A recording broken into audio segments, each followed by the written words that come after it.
Primera parte. Ramta, el camino de un maestro hacia la iluminación. Autobiografía. Lemuria y Atlántida. Yo soy Ramta, el iluminado. Era conocido como el Ram. Fui el primer conquistador que conoció este plano. Conquisté 3/4 partes de su mundo conocido. Entidad. Mi marcha duró 63 años. Ascendí al nordeste del río Indo, delante de todas las entidades que eran mi gente, unos 2 millones de personas. Ahora mi gente constituye la población de la India, Tíbet, Nepal e incluso de aquello que se llama el sur de Mongolia. Y así es en verdad. Mi gente es una mezcla de lémures de aquello que se llama los pueblos de Ionía, más tarde llamada Macedonia, y la gente de las tribus, aquello que se llama, y así fue en verdad, la gente de las tribus de Atlantia. Mi sangre, entidad, está en todos ellos. Yo no viajé por la totalidad de aquello que se llama el continente de Atlantia, solo por puerto de mar meridional, llamado Onay. Había un canal, lo que tú llamarías un canal, o vía fluvial que conectaba Atlantia con lo que se llama Mu. ¿Comprendes lo que significa Mu? Lemuria, la patria más grande de todas. Realmente fue la cuna de la civilización, si el hombre desea saber dónde estaba. Pero por los canales llegaban a Atlantia los peregrinos, puesto que la tierra llamada Mu estaba invadida por aquello que se llama las grandes bestias. Ellas eran los restos, y así fue en verdad, de una creatividad anterior, la cual te he explicado en aquello que se llama creación. Y mucha gente tenía sus estructuras bajo tierra. En Lemuria nadie habitaba en estructuras sobre la tierra. Vivían en lo que se llamaba un monte. Había solamente una gran cordillera que quedaba en la parte superior de la costa del Pacífico de ese país, Estados Unidos, y que se internaba en esos canales. En esta época en particular, las viviendas se construían en las montañas, pero en las llanuras, la gran llanura de Mu, todos vivían bajo tierra. Así que tenían una maravillosa red de túneles, en verdad, autopistas y desvíos que estaban por debajo de la tierra, para protegerse de los animales que estaban arriba. Los animales se multiplicaron y produjeron criaturas enormes, más grandes y superiores. Las entidades que decidieron permanecer en la patria sabían que la tierra se iba a hundir, porque las grandes aguas, y así fue en verdad, ya se estaban empezando a formar en el estrado. Y cuando la tierra se hundió, se destruyeron los animales y las bestias. Cuando esto sucedió, el continente se movió sobre su eje rotativo, y esto produjo una gran helada en las regiones más altas de Lemuria. Fue la helada lo que extinguió todo. La tierra se estaba hundiendo. Lo que eran los patriarcas de Lemuria decidieron permanecer en su amada tierra y perecer en ella. ¿Sabes? Ellos recuerdan la época de su llegada. Se cuenta en su historia. Los más jóvenes hicieron su peregrinaje hasta Atlantia, y la única vía fluvial que conectaba a Atlantia con Lemuria era un canal. Nos llamaban esclavos, perros, desalmados, estúpidos. Todo lo que provenía de aquel continente no era apreciado ni respetado por los atlantes, porque ellos eran altivos en su intelecto, mientras que los lémures, y así fue en verdad, eran fuertes en el espíritu, en el entendimiento invisible. Mis antepasados adoraban un poder al que llamaban el Dios desconocido, e incluso en vuestra historia reciente, su nombre permaneció en altares durante varias civilizaciones. Cuando yo llegué a Atlantia, era por aquello que se llama un canal, y el puerto más grande de Atlantia era su esfera meridional llamada Onay. ¿Y tú crees que esta ciudad es grande? El puerto de Onay, y así es en verdad, equivaldría a 2 ciudades como esta. incluyendo la costa, era enorme. La cuenca, o lo que se llamaba una cuenca, que separaba a los atlantes de los lémures, era más bien una barrera pequeña ahuecada en el centro. Por eso tenía agua dentro de ella. Pero el pantano era un lugar bastante fijo. Ni siquiera los que mi amado médico llamaban forajidos se atrevían a pisar lo que se llama ahora tu América, y separaba en entendimiento a los dos continentes. En ese tiempo, Atlantia era el continente de una civilización que había perfeccionado el pensamiento hasta llegar al poder de la energía pura. Ellos adoraban el intelecto. Por eso, en esta parte de tu país, en lo que tú llamas América, la costa este es conocida por su intelecto y la del oeste es conocida por su espíritu. Es una verdad. Es una actitud que persiste aquí. La costa de tu gran ciudad, aquí, Nueva York, era en verdad la costa de islas más distantes de la parte septentrional de Atlantia. Así que lo que se llama las Américas, Brasil, Sudamérica, solían ser así. Eran una sola masa de tierra que se formaba en un punto, y donde éste se formaba, toda la tierra que estaba por encima de ella era el gran continente llamado Atlantia. Y lo que separaba a Atlantia de estas dos masas de tierra era la zona del canal que conectaba a Lemuria con Atlantia. Era una vía fluvial muy singular. Era el único puerto que tenía la esfera sureña del norte de Onay. El cataclismo. Ahora tú dices, ¿dónde, Ramta? Estaban todas las aguas, los océanos que tenemos. Todavía estaban en vuestro estrato. El agua siempre había estado allí. Eso es lo que hizo que este maravilloso niño llamado Terra fuera fértil, porque tomó la luz del sol, y así fue en verdad, y la depositó por partes iguales en toda la tierra. ¿Cómo sucedió la helada en los días finales? Las aguas bajaron al gran canal, cuando los atlantes habían perfeccionado aquello que se llama la luz con el fin de viajar, con el fin de destruir, con el fin de transmutar pensamientos y cosas. Una gran luz rompió el gran canal que estaba en el estrato. Entonces empezó a caer el agua de la atmósfera en forma de lo que tú llamas humedad. Poco a poco, a medida que esto sucedía, Lemuria empezó a rugir en sus entrañas y a temblar. Y cuando empezó a temblar, el estrato que había sido perforado por la gran luz encima de Lemuria comenzó a inundar de agua. Cuando el agua bajó sobre los lémures, la tierra empezó a inclinarse, porque es como cuando el bebé está en la matriz. Si perforas la matriz, el agua que está allí y que lo protege lanzará al bebé a un lado, puesto que él se balancea en la matriz, de acuerdo con el agua. Sucede lo mismo con Terra. Cuando las aguas bajaron sobre el gran planeta, este se movió hasta el punto de un gran frío. Cuando se desplazó y el agujero estaba en el estrato, la luz del sol fue absorbida y condensada en todos los lugares donde todavía estaba el estrato. Y como no había calor que pasara por el agujero, se creó una gran helada.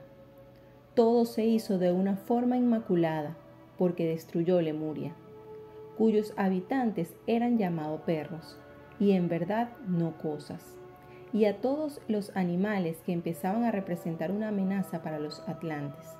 Ahora, ¿qué pasó con Atlantia cuando empezó el gran derrumbe y la catástrofe en Lemuria?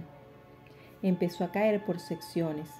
Primero se vino abajo la parte de Lemuria, y cuando se hundió a causa de la helada, avanzaron las vías fluviales. Las grandes aguas comenzaron a llenar cada parte del continente a medida que éste empezaba a descender. Cuando empezó a suceder esto, los continentes que unidos conformaban el elemento de apoyo de Atlantia empezaron a desmembrarse, porque el agua entró por la vía fluvial, y así fue en verdad, y comenzó a dividir el canal que separaba los continentes, de modo que se desplazaron. Lo que tú llamas los continentes de Brasil y Suramérica son partes separadas de que una vez estuvieron unidas donde ahora fluye un gran canal. Verás, los atlantes creían fervientemente que este había sido un acto de su inteligencia, ya que ellos eran conquistadores de mundos, ya que su terrible luz, y así fue en verdad, no era nada terrible, eran simplemente lo que tú llamas láseres, pero en una forma más refinada y utilizable. Ellos despreciaban a los peregrinos, quienes no tenían intelecto para las máquinas. Cuando vieron desde lejos la división del estrato y la desintegración, fueron tan arrogantes como para pensar que ellos nunca serían aniquilados, y que el agujero en el estrato no era más que una aventura. El continente de Atlántida, al que llamaba Atlantia, es y fue la civilización roja, lo que vosotros llamáis vuestros indios, vuestra gente roja. Son en verdad los antiguos conocidos como los atlantes.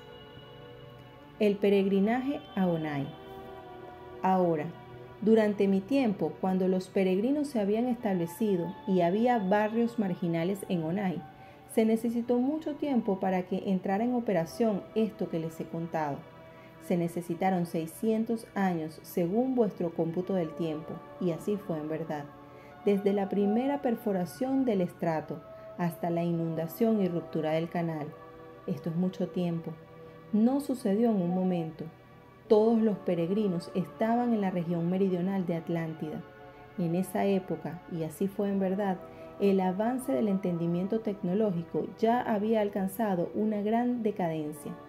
Ya estaban empezando a desmoronarse y a caer las regiones septentrionales de Atlántida, pues estaban haciendo mal uso de la luz. Ellos podían viajar sobre la luz, sus naves podrían viajar sobre la luz. No podían ir en círculos, pues la luz no tenía forma redondeada, tenía forma lineal recta. Ellos querían subir, colocaron a sus naves sobre la luz y subieron. Al hacerlo, perforaron el estrato, y cuando perforaron el estrato en la parte septentrional, llegaron las grandes aguas y hubo una gran destrucción.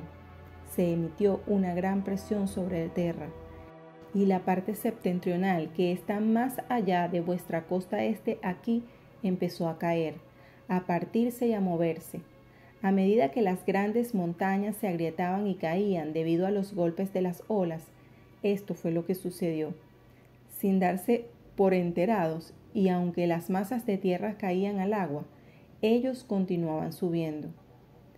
En vuestro libro de los libros está escrito un dicho que fue muy apropiado para este tiempo, y dice: He aquí que en sus últimos días se lanzaron como águilas para fijar sus nidos en las estrellas, y yo los bajé. Eso era para ellos, no es el futuro, fue el pasado. Y al continuar haciendo esto, y así fue en verdad, perforaron más y más el estrato. Y he aquí lo que estaba debajo de la tierra. La luz, en verdad, empezó a emerger por donde aparecía una perforación del estrato.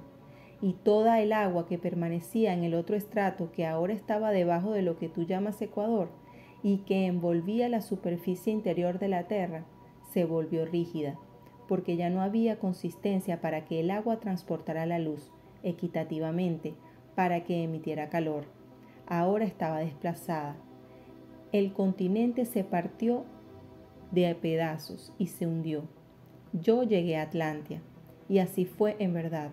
En los últimos 100 años y durante ese tiempo en lo que tú llamas las Carolinas, como popularmente las llamas, el continente se había partido debajo de ellas. Ellas son restos de las cimas de las montañas. En este punto, la civilización de los atlantes se había degenerado hasta convertirse en una tiranía, en tiranos que ya no sabían cómo usar los adelantos tecnológicos que sus antepasados habían usado, sino que usaban el poder a través del pensamiento. Los tiranos formaron democracias. En las democracias, los tiranos gobernaban a la gente con leyes inexorables. No había repúblicas. En una democracia de leyes irrefutables, nosotros, aquellos que se llaman los lémures, los miserables, los peregrinos, los perros, los no cosas, los desalmados, estúpidos desperdicios del intelecto. Vivíamos entre la espada y la pared, y ese era mi tiempo. Ya no teníamos grandes luces. Había caído cuando ocurrió el último gran terremoto en la Atlántida, en el centro de la metrópolis científica, y después de eso todo se destruyó. Hay un lugar llamado Dark Horse Drones. Está en vuestro mar, en la costa este. ¿Sabes que allí no hay viento? Ha habido marineros que han navegado por ese lugar terrible y diabólico, y el viento se acaba y allí perecen. Es allí, debido a la falta de viento, donde descansa el centro científico de aquello que llaman Atlántida. Y también hay una gran puerta colocada por una columna de vacío que conduce a la civilización interior que hay en el centro de tu tierra. ¿Por qué está muerto todo allí? Verás, la actitud que se acumuló ahí en la última parte de aquellos días, la mediocridad de la inteligencia suprema de estos últimos días, todavía emite una actitud de soberanía sobre las cosas. Por eso es que no hay vida allí. Ahora, en el día del Ram, y así fue en verdad, cuando yo era un muchachito, ya no gobernaba la luz, sino los tiranos, la ley irrefutable, y la vida humana no tenía ningún valor. Vuestros hombres rojos, los indios, ¿por qué fueron masacrados? Porque una vez fueron ellos quienes masacraron a los pueblos blancos, porque una vez ellos fueron los grandes soberanos de la totalidad de tierra, y ellos, su karma, y así es en verdad, ha dado la vuelta completa. Y en la tierra, que ellos llaman el desperdicio, solían colocar todas las cosas viles y montones de excrementos de los muertos. En ese laberinto que se conectaba a los dos continentes, donde había pantano y no tierra. ¿Alguna vez has tratado de fijar una planta en una tierra que siempre está húmeda? De ahí es de donde procede vuestro arroz, y la ciencia de su cultivo procede de vuestros pueblos amarillos, puesto que ese fue su hogar por causa de los atlantes. En mi tiempo, con lo único que tuve que habérmelas fue con los tiranos. ¿No es eso suficiente? ¿Es eso más poderoso que la luz? En verdad lo es. Y en mi tiempo, amada entidad, y así es en verdad, hubo épocas terribles, porque la vida no tenía ningún valor. Las mujeres que pasaban hambre en las calles no significaban nada para ellos. Cuando pasaban a nuestro lado, se tapaban las narices con pañuelos de lino fino, que habían sido mojados en aguas de jazmín y rosa. Nosotros éramos cosas hediondas y maltrechas, y esa fue la época en la que yo nací. Hubo etapas durante mi aprendizaje, mi obediencia, en las que fui una especie de niño abandonado. Era muy flojo y endeble en mis movimientos corporales. No tenía, y así fue en verdad, la fuerza suficiente para llevar los leños más pequeños al brasero. ¿Por qué era yo así? Porque no tenía lo que se llamaba alimentos para comer. No tenía lo que se llama linos y pieles para calentarme cuando llegaba el invierno y el silencio blanco. No tenía estas cosas, de modo que mi cuerpo era lánguido. Cuando yo era un muchachito muy pequeño, en verdad, aquello que se llama las perspectivas de mi tiempo eran de privación. En este flujo de tiempo has creado un paraíso, porque aquello que se llama las vidas anteriores te han enseñado emocionalmente a crear una conciencia más favorable en las que puedes crecer. Y cuando yo era un niño, aquello que se llama la vida y sus ilusiones eran algo muy difícil en verdad, porque mi linaje era excremento de la tierra, era el desperdicio de la tierra, y desde nuestro punto de vista consciente sobre razas más prominentes, hubiese sido mejor para mi gente y su linaje que hubiéramos perecido con todos los mares que exterminaron a los animales que vivían en la superficie de mi tierra. Contempla por un momento que te llamen desalmado, inútil, inservible, repugnante, nauseabundo, vil. Imagínate que toleras que te escupan, te orinen, que te defequen sobre ti y no te permitan lavarte, excepto con tus lágrimas. Contempla ser huérfano de padre y madre. En verdad, contempla que el perro callejero tiene mejor alimento que tú, que salivas y deseas con vehemencia algo que mate la agonía de tu barriga. Contempla en qué tiempo estaba yo, el comienzo de aquello que llamado la creación del hombre y su llegada a la estupidez arrogante de su inteligencia, cuando se volvió tan majestuoso que todo lo que fuera inferior al color de su piel o a la almeba de su puerta no valía nada, pues no había nada que pudiera igualar su arrogancia. Ese fue mi sueño. Antes de la encarnación física. ¿Quién escogió ser Ramta? Yo. ¿Quién escogió ser tú? Tú. Como yo, antes de entrar en aquello que se llama el pensamiento coagulado que es la carne, escogiste los patrones genéticos a partir de los cuales evolucionarías en procesos de comprender la materia. Cuando estás en un nivel más alto y no has descendido nunca a las frecuencias más bajas, no puedes entender. En la inocencia de tu ser no tienes conocimiento para entender. Así que no comprendes la totalidad del reino de Dios, simplemente estás allí. Yo no creé mi cuerpo. Me dejaron en aquello que se llama el atrio de los constantes. Esto era, y así fue en verdad, un estante. Se llamaba el manto de Terra.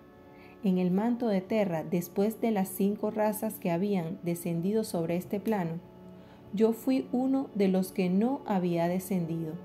Pero había una gran muchedumbre conmigo. No era inusual, porque ¿quién iba a querer estar aquí, maestro, cuando la cópula empezó a agitarse y la semilla fértil surgió? ¿Qué alma y espíritu iban a habitar la semilla si Dios se había dividido en 2 con el fin de crear? Y así fue en verdad una extensión de sí mismo hacia la creatividad para sus amados hermanos. No se convertiría en el otro hermano que él creó a partir de los 2, no podía. El hijo que se crea a partir de los 2 debe tener un alma y un espíritu. Los cuerpos se crean con facilidad, las almas y los espíritus son eternos. Fue a través de un movimiento corporal como yo quise venir a expresarme. ¿Por qué no? De muchas maneras yo había sido un Dios imprudente, como lo fuimos todos al principio, y así fue en verdad. Utilizamos mal nuestros pensamientos y entendimientos hasta llegar a una competitividad que destruyó un maravilloso lugar. Y yo estaba entre ellos, así como tú estuviste entre ellos. ¿Y por qué no deseamos expresarnos en las cosas que creamos? Si no nos expresamos en la realidad, ¿cómo sabemos que ya existe? ¿Cómo sabemos que la creatividad de lo que hemos hecho tiene una existencia si no nos hacemos parte de ella? Y cuando aquello que se llama las razas del hombre estaban floreciendo y fomentando la vida, la cultura y el amor y la exuberancia de Dios amándose a sí mismo, fue en un orden natural de sucesos. Y así fue en verdad que yo tuve la opción de venir, como la tuvieron todos los del atrio del manto. Y yo conseguí venir. Verás, yo apoyaba a Terra, porque Terra era una esperanza para nosotros. Era hermosa, luminosa, virtuosa, y habíamos aprendido de nuestros errores del pasado, y yo deseaba ser partícipe en ella. Pero lo que yo no sabía era que una vez que reduces tus vibraciones a planos inferiores, olvidas los campos superiores, puesto que estás viviendo en los inferiores. Cuando alguien nacido desde el atrio en este plano olvida los superiores, estaba en su instinto. Así como los animales tienen su instinto, el hombre también los tiene, pero no en memoria completa. El momento en que el espíritu toma el éxtasis en la totalidad del cuerpo, el espíritu, y así es en verdad, posee la totalidad de la memoria, pero el ego no la tiene. Así que cuando yo nací sobre este plano, nací como un bárbaro ignorante. ¿Cómo podría yo comprender la ignorancia y la separación de las especies? ¿Qué era un bárbaro y qué era un rey? ¿Cómo podía yo comprender la diferencia entre esas actitudes? En mi caso, yo no podía definirlas, puesto que no las había vivido. Verás, los elementos superiores nunca juzgan a los inferiores. Solamente los elementos inferiores juzgan a los superiores, porque estos no tienen la capacidad de comprender el elemento inferior, pues no lo son. ¿Comprendes lo que digo? Antes de entrar, yo no entendía que el hombre esclavizaba al hombre. Yo no entendía, y así fue en verdad, un desperdicio llamado vida humana, la privación, la esclavitud. ¿Cómo podía yo comprender esas cosas? Yo no era esas cosas. Y solo cuando llegué a ser quien era, estuve a merced de ser un ignorante, un bárbaro, de ser un perro desalmado e imbécil. Así era como nos trataban. ¿Cómo iba yo a saber que eso significaba estar por debajo de la aristocracia llamada Atlantia, si no hubiera sido víctima de ellos? Cuando eres un ignorante y no posees el intelecto común de la región, entonces estás viviendo, en verdad, al margen de una sociedad que no te acepta. Porque si lo hacen, les recuerdas a ellos quizás su propio fracaso. Al ego no le gusta eso. Al ego alterado no le gusta que le recuerden que está alterado. Yo escogí ser Ramta. Tú escogiste ser tú. A tus padres, el color de tu piel, tu género, que lo determina tu alma, el lugar donde vives, lo que llamarías una zona geográfica, ¿correcto? Entonces, tú eres tú. En mi vida yo fui Ramta, pero ¿cómo me concebía el mundo? Yo solo era la imagen de mis superiores, nunca apreciada por mis inferiores, y la imagen de mis superiores me otorgó desdeño, rechazo, despreciado, vil y miserable sobre la tierra. Por lo tanto, esa era la imagen que yo tenía de mí mismo. Y no obstante, el linaje que yo había escogido, genéticamente hablando, era grandioso en su conocimiento de los valores invisibles, y se aferraba a ellos y a su tierra natal, que ahora yace debajo del gran mar. Y aquellos peregrinos, y así fue en verdad, se aferraban a un conocimiento que mis superiores no creían a menos que se mostrara como una realidad. Lo que vosotros llamáis máquinas, reinos, poder, orden. Escogí mi linaje porque yo provenía de la casta llamada Ramuste, Ram. En ella, la casta se determina colectivamente a partir de la emoción del alma, y el entendimiento emocional de la casta de la cual yo provenía era el poder para dominar. Había otros que procedían de castas cuya emoción era la creatividad. Ellos crearon las máquinas, el orden, la tiranía, la segregación, el odio, pero ellos estaban destinados para crear progreso. Cuando procedes de una casta, te es claro de cuál. Lo único que tienes que hacer es volver tus ojos hacia adentro para encontrar dónde está tu honor y qué fidelidad tiene. Yo no necesito decírtelo, tú ya lo sabes. Así que yo escogí nacer en lo que tú llamarías Lemuria, Mu, en contra del progreso. Yo no culpé a mi madre porque no tuve padre, ni culpé a mi hermano de que nuestro padre no fuera el mismo, ni culpé a mi madre por nuestra pobreza absoluta. No culpé a aquello que se llama mi Dios por lo que yo abiertamente había escogido ser. Tenéis mucha necesidad de aprender eso, entidades, pero lo que resultó de una casta de emoción para dominar versus una casta de progreso fue exactamente aquello a lo que llevó el combate. Combate. ¿Sabes lo que significa ese término? No tienes que estar en un gran ejército para conocer el combate. Lo único que necesitas tener es una lengua viperina. La batalla contra el Dios desconocido. En mi vida, cuando era un niño pequeño, vi cómo llevaban a mi madre a las calles y le arrebataban su dulzura. Observé en mi vida, y así fue en verdad, el lugar donde vivimos y el desprecio que me rodeaba. Y observé cuando se apoderaron de mi madre. Vi al niño crecer en su vientre y yo sabía quién era. Y vi a mi madre llorar. ¿Por qué? Eso era muy obvio. ¿Habría otro hermano pequeño en la calle para sufrir al igual que había sufrido ella en esta tierra prometida? Observé y ayudé a mi madre a traer al mundo aquello que en tu idioma se llama una hermana pequeña. Ayudé a mi madre porque estaba demasiado débil para dar a luz a la niña por sí sola. Y la niñita llegó al mundo gritando. No era feliz. Era muy obvio. Pero el ser de mi madre pesaba sobre el mío, pues ella estaba tan débil que no había leche para el infante que mamaba de su tierno pecho, ya que había pasado mucha hambre, y así fue en verdad. Y mi hermanita, que mamaba del pecho de mi madre, estaba muy débil. ¿Por qué dices tú, tenemos esto en nuestra vida? Porque somos los campesinos, somos los insignificantes, somos las no entidades de una tierra gobernada. ¿Quién gobernaba esta tierra?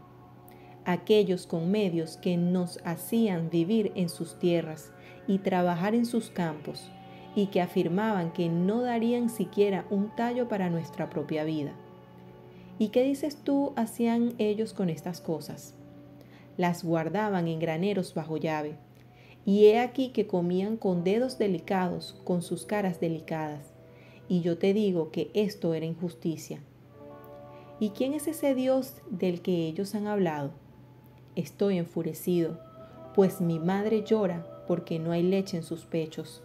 Yo mendigaba con maña en las calles, y mataba perros y aves salvajes, y tarde en la noche robaba aquello que se llamaba el grano de los propietarios, pues yo era muy hábil con mis pies, y alimentaba a mi madre, quien a su vez daba de mamar a mi pequeña hermana. Y la pequeña niña, así fue, se volvió diarreica. No podía retener lo que entraba en su cuerpo, lo expulsaba rápidamente y perdió toda la vida de su cuerpo. Y así se fueron. No culpé a mi hermanita por la muerte que pronto le llegaría a mi amada madre, pues la niña mamaba de mi madre. Toda su fuerza la entregó a la nueva vida para que la nueva vida pudiera continuar, y mi madre pereció con el bebé en su pecho. No había nada, no había más. Mi odio por la gente roja, llamados atlantes, creció en mi ser como una gran víbora cuando yo era más que un niño. Y no quedaba nada, pues a mi hermano se lo llevaron como esclavo a otra ciudad, a merced de un hombre y de su necesidad de lo que se llamaba gratificación sexual. Mi linaje adoraba y amaba aquello que estaba más allá de las estrellas, más allá de la luna. Amaban lo que no podía ser identificado. Se llamaba Dios desconocido. Cuando era un niño, no culpé al Dios desconocido por su incapacidad de amarme a mí y mi gente, a mi madre y a mi pequeña hermana. No lo culpaba, lo odiaba.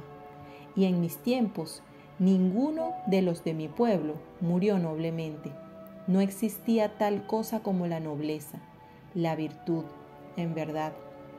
Entonces encontré una gran montaña que se asomaba a lo lejos, un lugar muy misterioso, pues si yo podía subir allí, me pondría en contacto con el Dios desconocido y proclamaría mi odio por él a causa de su injusticia. De modo que inicié mi viaje.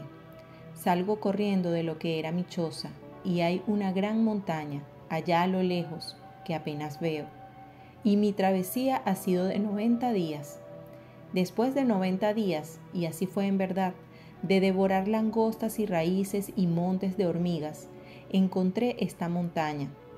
Si hubiera un Dios, viviría allí, por encima de todos nosotros. Así como aquellos que gobernaban nuestra tierra vivían por encima de nosotros. Y he aquí que lo busqué. Sin embargo, él no estaba ahí, solo era el gran frío. Y lloré intensamente hasta que la blancura, y así fue en verdad, se congeló en mis lágrimas. Yo soy un hombre, ¿por qué no tengo la dignidad de uno? Y he aquí que se presentó ante mí una doncella encantadora, como nunca antes has visto, cuyo cabello dorado, y así fue en verdad, danzaba a su alrededor, y la corona sobre su cabello no era de azucenas ni de capullos de rosa o lirios, sino de una flor desconocida, y su atuendo, en verdad, sus vestidos, eran traslúcidos, suaves y libres. He aquí que se acercó hasta mí y me entregó una gran espada que cantaba, y, sin embargo, y así fue en verdad, hacían falta cerca de 9 manos para sostener su empuñadura. Tan grande era, y ella me la entregó. Esto es lo que dijo: oh Ram, te suplico, a ti que has aprendido y despertado nuestro espíritu de la pena de nuestros seres, la verdad. Debe haber una verdad que persista en la tierra, y por lo tanto tus oraciones han sido escuchadas. Tú eres un hombre de recursos y convicción. Toma esta espada y úsala bien. Y se marchó. Yo estaba cegado en mi locura y mis ilusiones por lo que había visto, y ya no temblaba por el gran frío, pues allí encontré calor, y así, cuando miré de nuevo hacia donde mis lágrimas se habían congelado, crecía allí una flor de una melodía y color tan agradables, que yo sabía que la flor, y así fue en verdad, sería aquello que se llamaba esperanza. La espada, Crosham, la mensajera alada, fue el ser que se formuló a sí mismo en una hermosa aparición que me dio la espada y me dijo: ve y conquístate a ti mismo. Y el resto es historia. ¿No lo ves? No había ninguna entidad que viviera en aquello que se llama una forma singular existente que me dio esa espada. Es la armonía del ser lo que produjo a la mensajera alada. Bajé de la montaña con mi gran espada a la choza de mi madre, que había perecido. ¿Quién era el que mamaba sobre el pecho de mi madre? ¿Eras tú? Pues tú eres de mi reino, y de mi casta y de mi sueño. Y siendo un niño recogí aquello que se llamaba madera y la amontoné. Le puse encima a mi madre, y después me escabullí en la noche y conseguí aquello que se llama fuego. ¿Sabes lo que es eso? Es un poco diferente a esto. Lo traje y lo abracé, y dije una magnífica oración para mi madre y mi pequeña hermana, y las amé inmensamente. Y prendí la madera, pues si no lo hacía rápido, el hedor que salía de ellas causaría agitación en la zona donde vivían. Y para que no les molestara, las arrojaría al desierto a merced de las hienas que las despedazarían. Les prendí fuego y las quemé. Quemé a mi madre y a mi hermana en una pira funeraria y lloré. Ahora, de aquello que se llama el resto de la historia, hay muchos de vosotros que la conocéis bien, pero lo que me impulsó a conquistar y a dominar, que era parte de la emoción de mi alma, fue el deseo de ajustar cuentas. Yo creé la guerra, en verdad, pues no había facciones en guerra contra la arrogancia de los atlantes, ninguna. Yo la creé. Bajé de la gran montaña, intimidado por el Dios desconocido. Me habían dado una espada, y se me dijo entonces que me conquistara a mí mismo. Yo no podía voltear la hoja y cortarme la cabeza. Era demasiado larga. Mis brazos no alcanzaban, y así era en verdad, aquello que se llamaba la envergadura de la espada. Lloré muchísimo, pero hallé honor en mi espada. No siendo ya frágil ni débil de movimiento corporal, me convertí en un ram, en todo el sentido de la palabra, y les hice la guerra a los tiranos que esclavizaban a mi gente, y cuando regresé, sitié Onai. Marcha contra la tiranía. Después que sitiamos Onai, nos llevó mucho tiempo quemar sus restos y los restos de la gente que había allí. El hedor se extendió sobre el agua, no sobre la tierra. Eso fue muy bueno. El agua purifica el hedor, y desde esos comienzos, y así fue en verdad, desprecié la tiranía y solo luchaba, entidad, esperando morir. No tenía miedo cuando luchaba, nunca conocí eso, solo conocí el odio. Y sabes, entidad, eliges al más digno de tus enemigos, el que tú consideras superior a ti, ya que él puede ser tu destrucción. Pero sabes, entidad, cuando el miedo está ausente, se presenta y así es en verdad la conquista. De esos están hechos los héroes. Yo quería llorar, entidad, porque sabía que había algo espantoso, algo abominable, y llevaba conmigo la espada terrible que aún era un misterio para mí. Quería odiar, pero era algo espantoso. Me había convertido en el horror que yo odiaba. Y este hombre estudioso, con sus cejas pobladas, su vino y sus libros, se había empeñado en educar a un bárbaro. Y eso es lo que yo era. Yo no era un guerrero muy impresionante. Mi cuerpo era muy pequeño en aquellos días, pero más tarde crecí. Mientras descendía por aquello que se llama un camino, me tomé desde la carretera y fui a través de las montañas donde había recibido mi espada. No podía escaparme de la gente. Caminaba un trecho, miraba por encima de mi hombro y ellos estaban corriendo detrás de mí. Y cuando me detenía, todos se detenían y el polvo caía a su alrededor. Las ropas de los ancianos se enredaban alrededor de sus caras y cabezas, ya que solo estaban atadas a los costados. El viento los azotaba y el polvo se amontonaba en los pliegues de sus vestidos. Algunos estaban descalzos y algunos tenían sandalias y algunos afortunados tenían botas. Todos traían bagaje consigo, tú sabes, sus cachorros de cocina o sus armas, sus pocos bienes. Se ponían en fila y me miraban.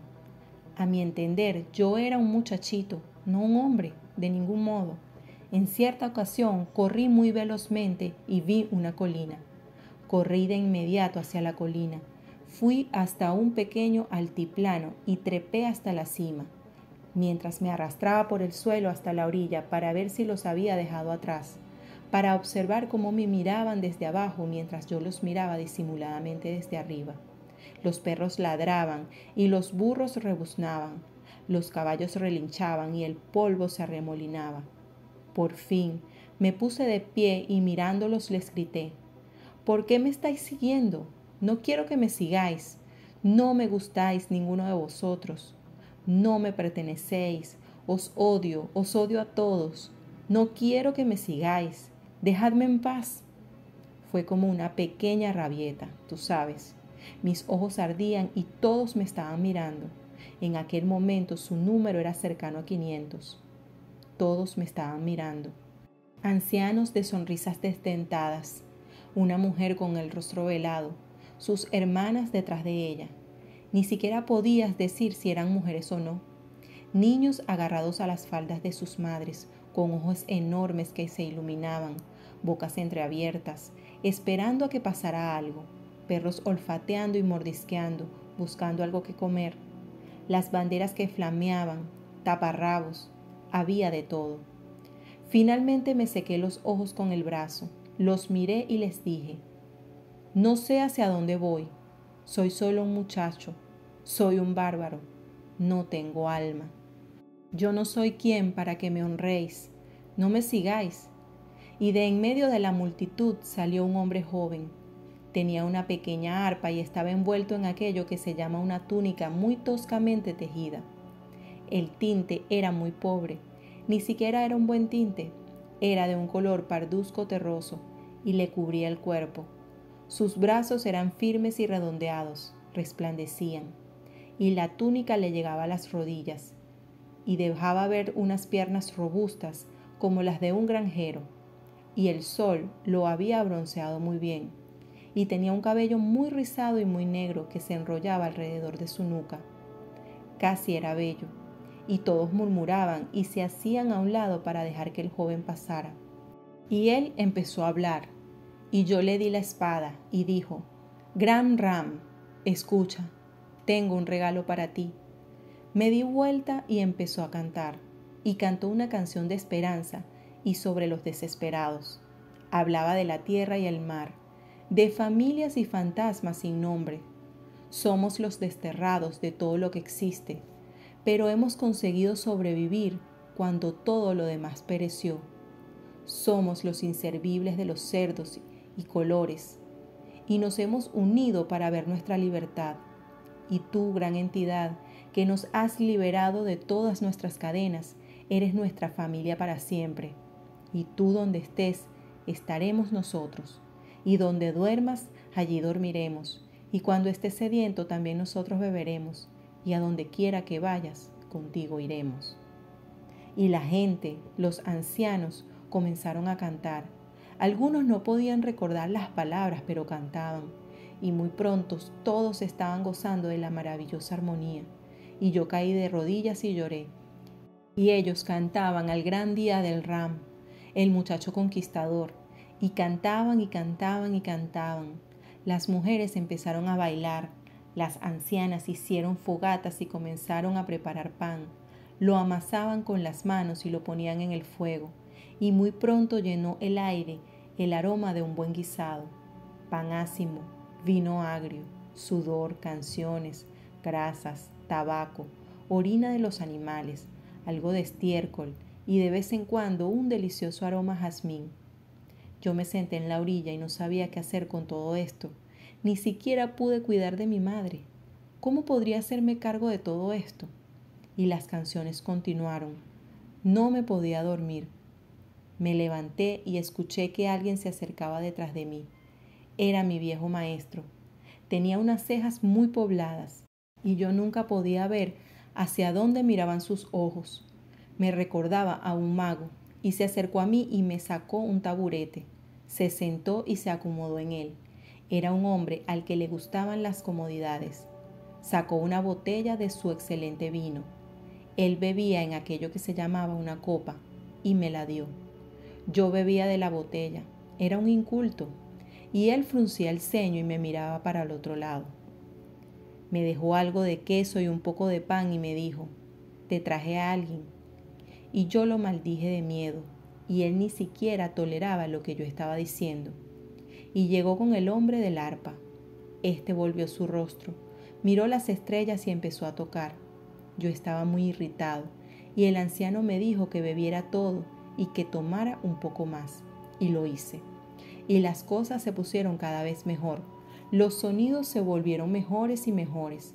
Y cuando desperté en la mañana, el sol ya estaba alto en el cielo. Qué absurdo hacer eso con el sol.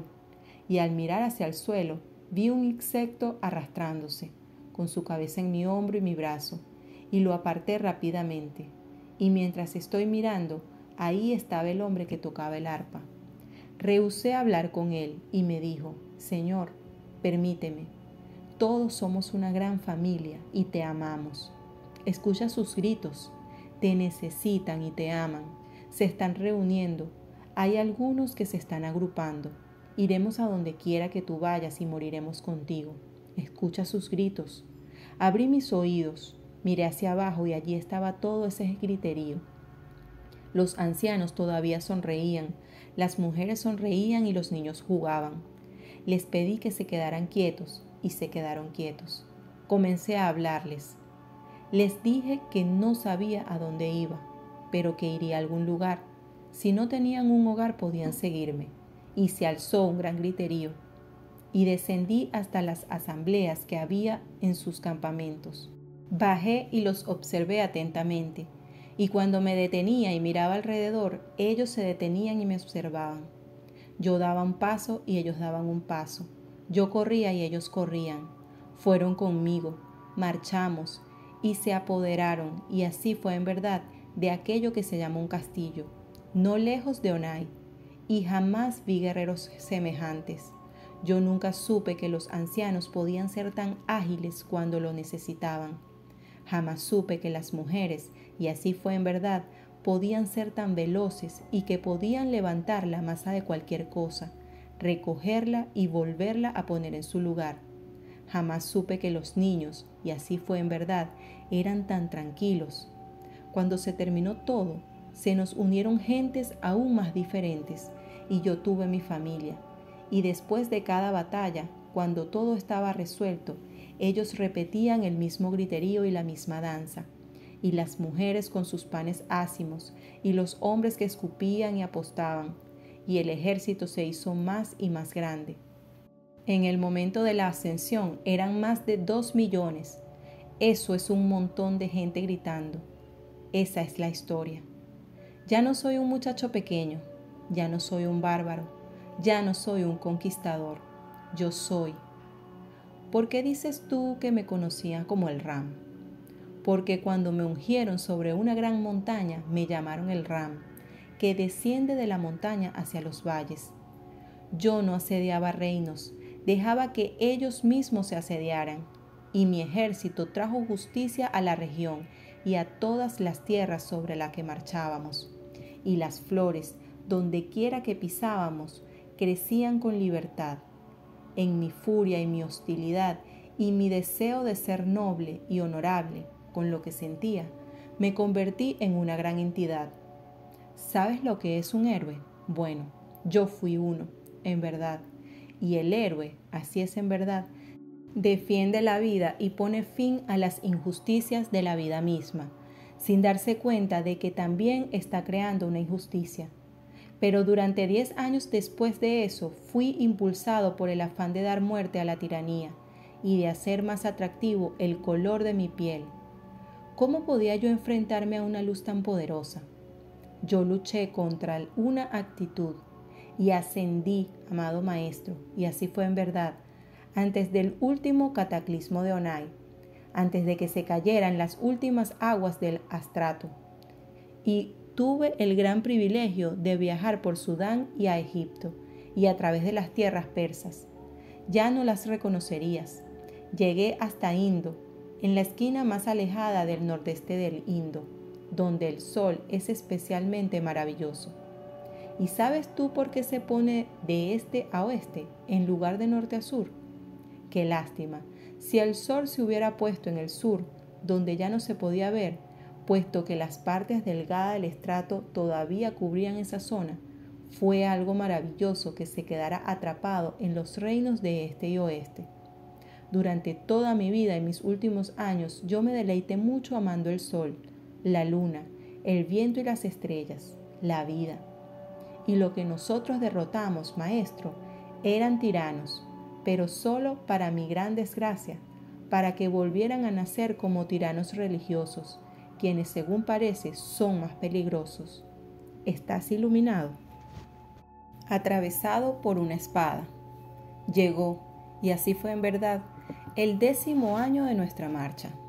Llegamos a un valle de mucha fama, un valle que siempre había sido pacífico con sus gentes, y donde no había tribus que saquearan e impusieran tiranía y temor sobre la región. Vino aquello que se llama una especie de diplomático, que encontró nuestra marcha en las afueras del valle de Nasire. Habíamos instalado nuestro campamento, y así fue en verdad, y ya llevábamos casi 3 meses según su cómputo del tiempo. Las mujeres estaban muy ocupadas en sus asuntos, y todas las entidades que preparaban el campamento, maestro, continuaban sustentando la vida y cuidando los rebaños y manadas que acompañaban a nuestro séquito. Una tarde tormentosa, maestro, de mucho trueno y relámpago, apareció un mensajero de noble distinción. Llegó y trajo una especie de litera. Y todos los nubienses que traían la litera eran muy altos, y así fue en verdad, y estaban empapados por las frías lluvias y los truenos amenazantes. Cuando llegaron a nuestro campamento, el agua todavía chorreaba por sus cuerpos de ébano y caía sobre la arena de color azafrán. Colocaron su carga sobre el piso y corrieron una cortina muy elegante para permitir que saliera un estadista de cierto renombre de la tierra de Nasire. Y el nubiense, que iba al frente en este séquito, maestro, anunció que todos deberían dedicarse a preparar la llegada de esta entidad que traía buenas nuevas para la marcha y la hora del Ram. Yo maldije a la entidad, y así fue en verdad, y desprecié su litera y el hecho de que colocara su pomposo ser sobre suaves cojines y que lo atendieran hombres amables y gentiles, porque en esos tiempos yo no amaba al Dios de mi ser, sino que odiaba y me enfadaban todas las cosas, porque la tiranía me había arrebatado a la madre de mi ser, a la hermana de mi ser, así como la belleza de mi ser, y yo era el terrible día del Ram. No salí personalmente a recibir a esta entidad. Lo vieron entrar en aquello que se llama mi toldo, y yo lo hice esperar. Entonces, y así fue en verdad, con una tediosa impaciencia, empezó a proclamar con impertinencia la rudeza y la injusticia con que lo trataba el Ram.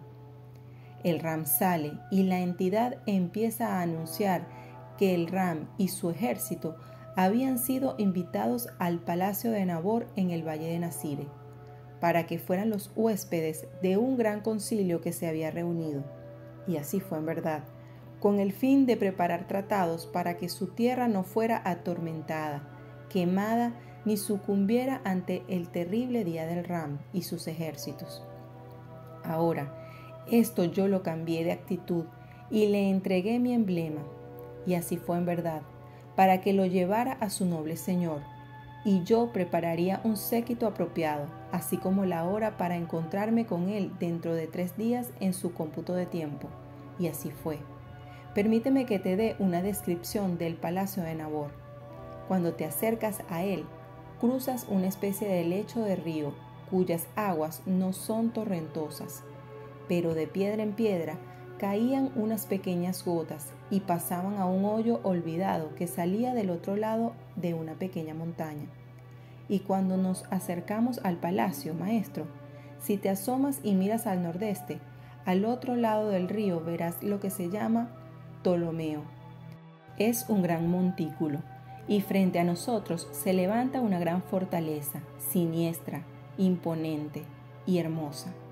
La piedra es de un granito opaco y no posee la gracia de la belleza ni del color, sino que toma todo lo que le han dado los años, toda lo manchada y con diferentes colores.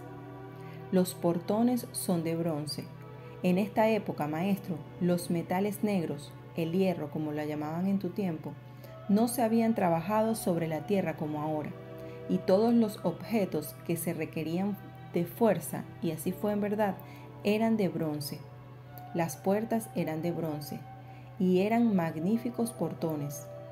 Y entre las torres que daban a la fortaleza, maestro, había magníficos estandartes.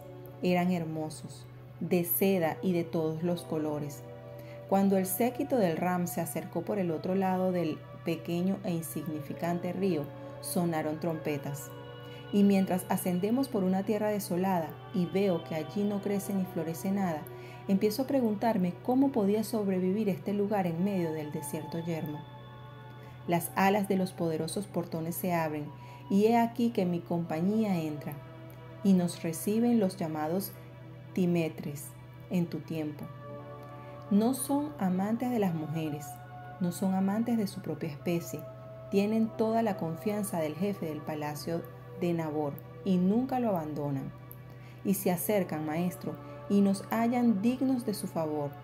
Rápidamente atravesamos las puertas y encontramos mujeres de una belleza exótica que yo nunca había visto, con escasas ropas, pero muy decoradas con bronce, latón, joyas y piedras, y encontraban su deleite en lo material.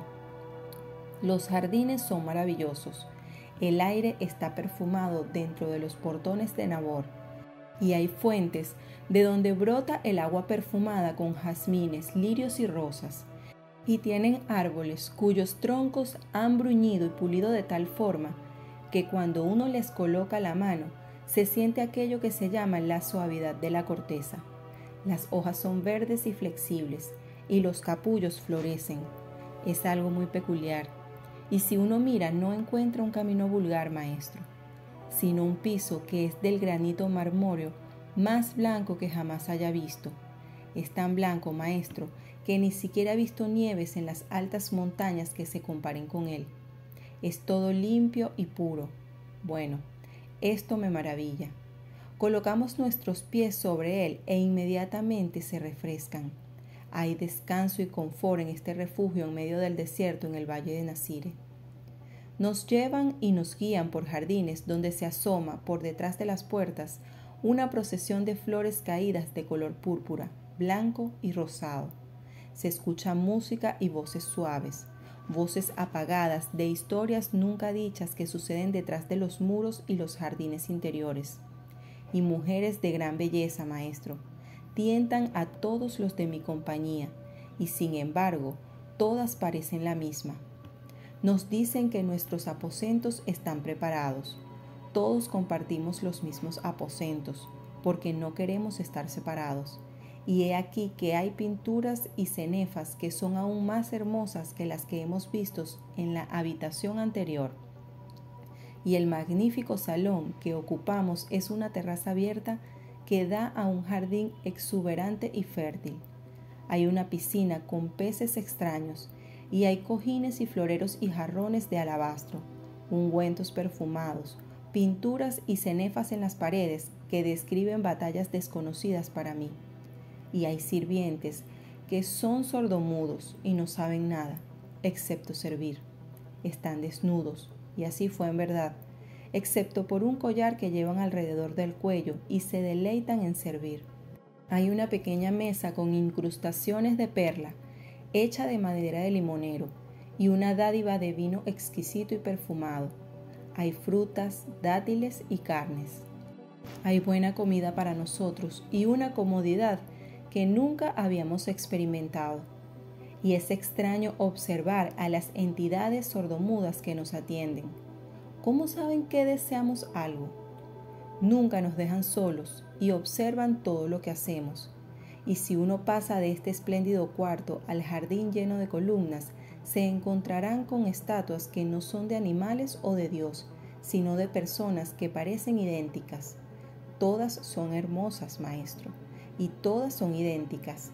Te siente en la dulzura y exuberancia del jardín, y suaves brisas nos refrescan. Cuando empieza a caer la noche, se encienden linternas y antorchas en el jardín, y la luz apacigua el enigma de este hermoso lugar que tiene un manto de misterio y que nos tienta con el deseo. Llega un mensajero amable para anunciar nuestra audiencia ha sido preparada. Nos refrescamos y nos limpiamos, nos dan ropa limpia, una falda para que nos vistamos y salimos. Nos guían por un largo corredor donde hay unos floreros enormes con ramos de flores en árboles que yo había visto en mi jardín y todos florecidos.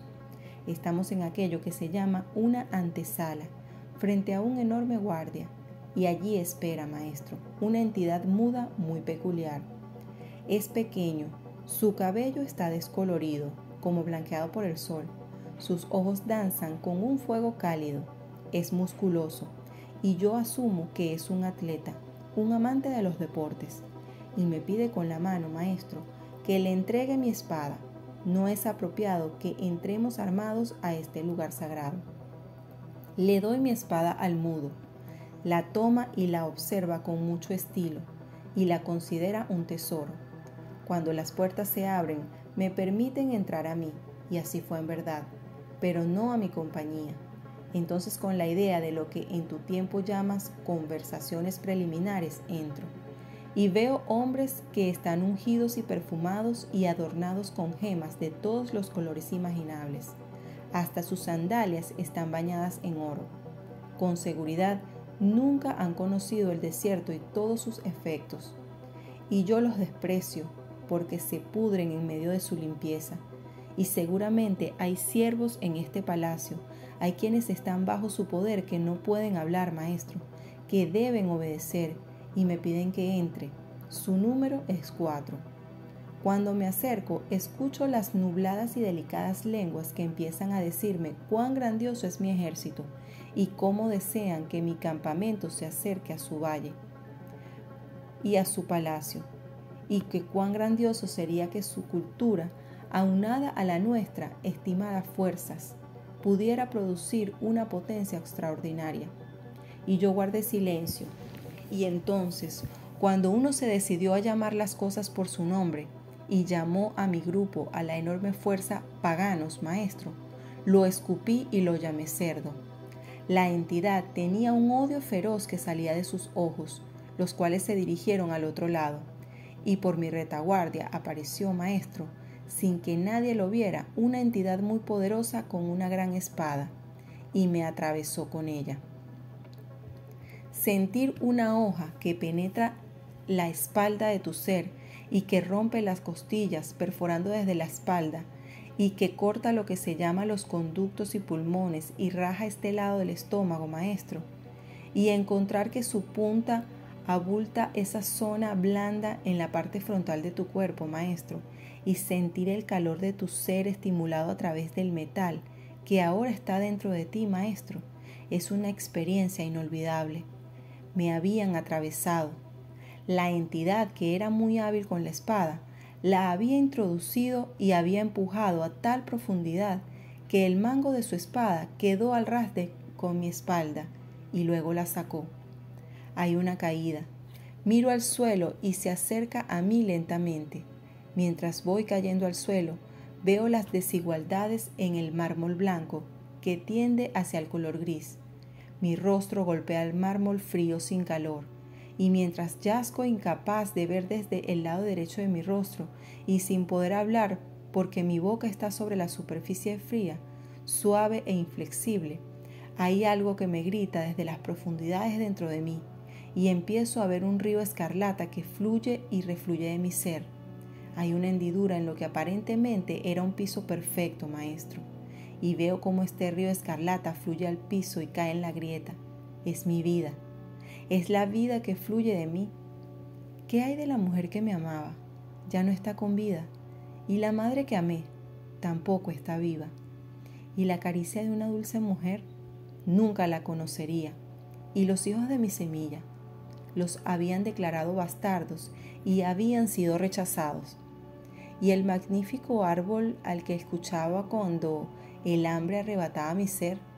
¿Y dónde está ahora el montecillo que una vez se me presentó para ser mi hogar? Ya no lo veré otra vez. Y escucho un eco y un sonido que retumba dentro de mi ser, maestro. Y en la parte posterior de mi garganta empieza a aparecer el río caliente de vida. Sale y salpica dentro de mi boca. Estoy muriendo. Yo había sido, y así fue en verdad, una entidad despiadada que odiaba la tiranía y despreciaba a los hombres viles que esclavizaban a otros. Es el final de mis días, maestro. Mientras veo la sangre saliendo de mi ser, maestro, escucho una voz.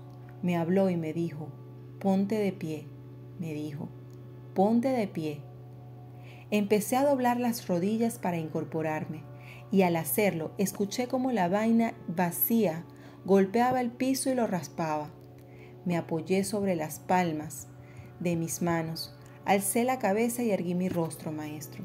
Y cuando mi cabeza estaba erecta, alcé mi pie izquierdo, lo estabilicé, coloqué mis manos sobre mi rodilla, sin mirar la herida, y me puse de pie.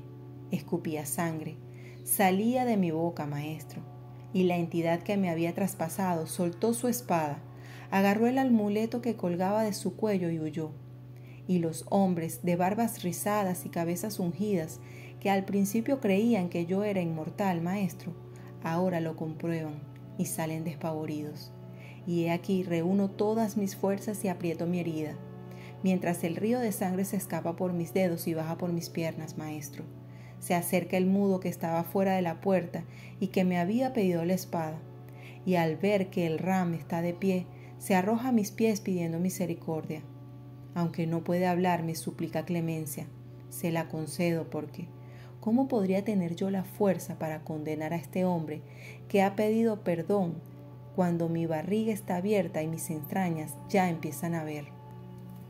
Le hablo a este ser y le pido que vaya a mi campamento y que busque a la entidad llamada Gustavian Monoculus y a una entidad llamada Cati y que me los traiga. La entidad se va por su cuenta, escucha a su ser y sale corriendo, maestro, solo para regresar poco después y entregarme mi espada. Luego se marcha. Si colocas tu puño donde está la herida y aprietas con fuerza, maestro, tu ser deja de morir. Eso fue lo que hice. Y he aquí que llega Gustavian Monoculus con la entidad llamada Cati. Les digo, y así fue en verdad, que destruyan el palacio y arrasen el reino. Lo hacen, y me llevan ante aquello que se llama la Legión de las Mujeres, que seguía la procesión de nuestra marcha. Y las mujeres, maestro, con su amable cuidado y bondad, me atienden muy bien. Al verse desvalido en manos de una mujer, maestro, que se encarga de tu vida, un hombre puede ver la vida desde un punto de vista diferente.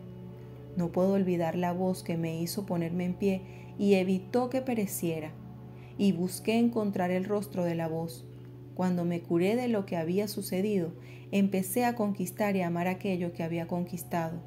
No se destruyó todo, sino que se llegó a acuerdos, hubo perdón y el ablandamiento del Ram. Y así fue en verdad. Continuó aumentando la marcha. Encontré la voz, maestro. Cuando me encontré a mí mismo, el Dios que yo era. Yo fui el que me dije que me pusiera en pie, maestro. La causa divina, la vida, el principio, el entendimiento, el propósito era yo. Pero ese entendimiento, maestro, cambiaría de pensamiento de generaciones por venir.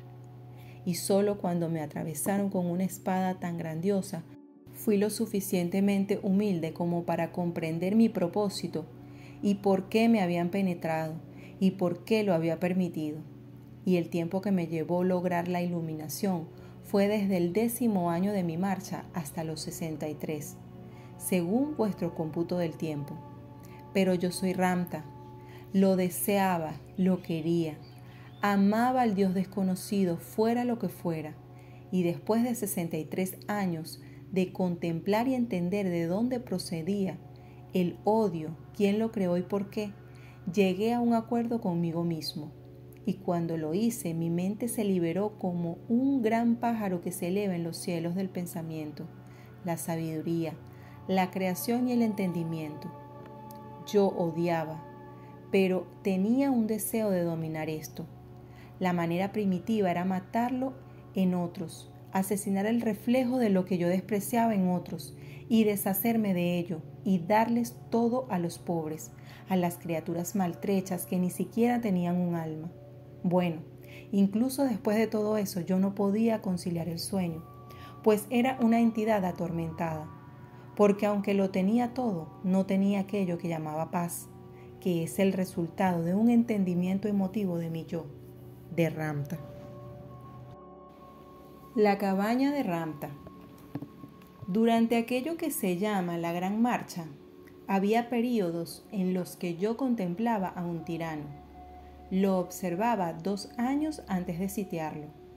Durante ese período, y así fue en verdad, hubo una oportunidad de construir ciudades o aquello que se llama cabañas, para albergar a una gran cantidad de esta magnífica confluencia de entidades y bestias. ¿Sabes lo que es un altiplano? Es como una montaña a la que se le olvidaron construirle la cima. Y en su olvido es un lugar muy confortable en donde estar. Yo tenía aquello que se llama una cabaña. Tenía lo que tú llamarías un palacio, en donde vivían todos mis hijos. Pero mi verdadero hogar estaba en el altiplano. Tenía una vista excelente desde donde observar al sol hacer su trabajo todo el día, ajeno a la muerte, a morir, a los testamentos, la pobreza y todas esas cosas. En realidad no importa. ¿Alguna vez pensaste en eso? Yo lo hago, hasta en la noche, al contemplar la luna. Siempre creí de la luna, a la que yo llamaba hechicera, que todas las estrellas eran sus hijas, que crecerían y se convertirían en grandes lunas. Jamás lo hicieron. Yo estaba en un lugar maravilloso donde no había paredes ni corredores establecidos que me encerraran. Un lugar donde si el Dios desconocido estaba en alguna parte, yo sabía que andaría escondido por ahí. Y entonces allí, en momentos de contemplación y observación, y de volverme infinitamente consciente en verdad de lo no radical, ¿es el término apropiado? Encontré la mayor de las felicidades. Pues verás, entidad, esa fue la gran guillotina, sencillamente sobre un altiplano, en donde pude ser yo mismo y continuar conmigo mismo. Luego me iba a lo que tú llamarías un palacio. Allí estaban todos mis niños. ¿Sabes lo que significa el número 133? 133. Tantos niños había. Era un buen número. No cabían en el altiplano. Yo iba y los observaba, pues si dejas solos a varios hermanos y los observas y les proporcionas todo aquello que les dé una curiosidad natural, por ejemplo, peces y agua, un limonero, una zarza, un pájaro, una lagartija, y todo eso lo pones en un jardín y dejas que se vayan a donde creen que pueden ocultarse, aunque en realidad tú puedes verlos, entonces verás una vida maravillosa desplegarse de una bellísima manera. En ese entendimiento de la gente, ellos eran mi forma, y con esa inocencia, virtud y belleza, exudaban al Dios desconocido. Y yo era de tal carácter, entidad, que si alguien extendía aquello que se llama una mano para despeinar sus cabellos, o tan solo contemplaba abusar de ellos, yo le cortaba la cabeza y los arrojaba al mar, porque sobre todas las cosas ellos representan a Dios. Es su forma más pura y más maravillosa. ¿Qué sentía? Bueno, en el palacio, como lo llamarías tú, aprendía muchísima risa. Pero cuando iba al altiplano, allí no había nada para mí. Todo seguía su curso sin mí. No había nada que dijera siquiera que me había echado de menos cuando me iba. Eso era un gran desafío. ¿Por qué no me habían extrañado? ¿Por qué estaba allí? ¿No sabía que yo estaba allí? Verás, era una combinación, como dirías tú, de aquellos lugares que para mí eran el hogar, y eso estaba donde quiera que yo me encontraba. No tuve más profesor que la naturaleza. Al quedar al cuidado de aquello que se llama las mujeres de mi ejército, entidad, me sentí intimidado, humillado. Tuve que obedecer sus órdenes y ser desvestido ante sus ojos. Y gran parte de mi odio y mi poder, y así fue en verdad, tuvo que ceder. Yo contemplaba, no pudiendo hacer otra cosa, todo lo que me rodeaba. Despreciaba al hombre, jamás contemplaba al hombre, pues él era malvado en su alma. Esa era la obra de aquellos que eran malvados dentro de su ser. Sin embargo, yo era tan malvado como ellos. Fue entonces cuando contemplé el sonido de un pájaro nocturno y el amanecer, y cómo resplandece sobre el valle. Al aprender sobre la fuente, no tuve un maestro que me enseñara en cuanto a ella o al Padre. Fue una experiencia de simplicidad que todo el mundo da por hecho, que es un término bueno y apropiado para usar en esta sociedad. Yo aprendí del clima, aprendí, y así fue en verdad, de los días, aprendí de las noches, y así fue, y aprendí de la vida tierna e insignificante que parece abundar en medio de la destrucción y la guerra. El maestro de mi ser fue la fuente. Al no tener el privilegio, y así fue en verdad, de la educación y de lo que se llama ciencias, ni el privilegio de expresarme como un ser humano, fue casi por odio un dolor inexplicable, por desespero y pena, por lo que no me quedaba nada más que desafiar, excepto quizás el razonamiento que me trajo aquí. En ese momento yo no sabía que el razonamiento que me trajo aquí era yo mismo. ¿Ves? Pero como resultado de eso, y aprendiendo en verdad a comprender un elemento que yo encontré más contundente que el hombre, un elemento que yo encontré mucho más inteligente que el hombre, un elemento que podía vivir en coexistencia pacífica al lado y a pesar del hombre, tiene que ser el Dios desconocido. Y fueron los elementos, querida entidad, los que me enseñaron. Y soy muy afortunado, pues al haber sido instruido por los elementos y haber razonado con ellos, no tuve a nadie que me dijera que yo estaba equivocado. Y los elementos nunca me enseñaron el fracaso, ¿ves? Porque ellos son constantes. De esa forma aprendí. Aprendí de algo que es constante, que nunca falla, de algo que se puede entender fácilmente si el hombre se lo propone.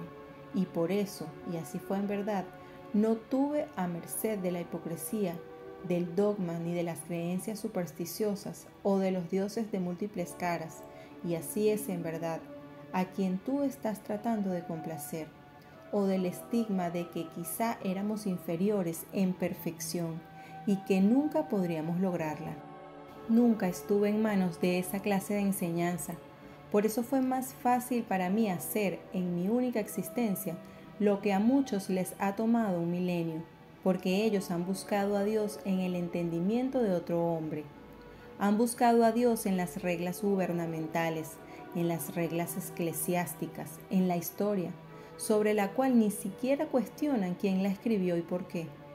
Han basado sus creencias, su entendimiento, su vida, sus procesos de pensamiento, en algo que vida tras vida ha demostrado ser un fracaso. Y no obstante, el hombre, al tropezar con su propio ego alterado, temeroso de admitir que quizás se ha equivocado, continúa, y así es en verdad, con la hipocresía inquebrantable que solo conduce a la muerte. Yo fui de lo más afortunado, entidad. El sol nunca me maldijo, la luna nunca dijo que yo debería ser de tal manera.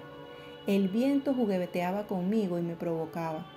Y el rocío y la escarcha, el olor de la hierba, los insectos que van de un lado a otro y el grito de un pájaro nocturno son cosas infalibles.